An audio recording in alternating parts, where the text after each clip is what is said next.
قالت وزارة الدفاع القطرية إن 6 من عناصر الجيش القطري جرحوا عند الحدود الجنوبية للمملكة العربية السعودية في إطار مشاركتهم ضمن العمليات الرامية لحماية الحدود السعودية الجنوبية التي تتعرض لهجمات وعمليات تسلل من قبل المسلحين الحوثيين في شمال اليمن.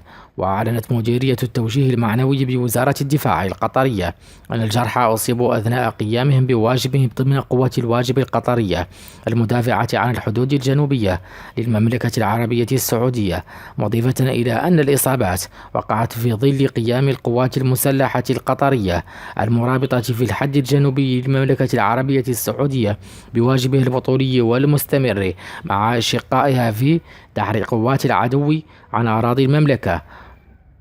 ولم يوضح البيان القطري ظروف إصابة الجنود أو طبيعة حالتهم الصحية، متمنيا لهم الشفاء العاجل. وتشارك قوة قطرية ضمن عمليات التحالف الذي تقوده السعودية لاستعادة الشرعية في اليمن دعما للرئيس عبد ربه منصور هادي وحكومته المعترف بها دوليا.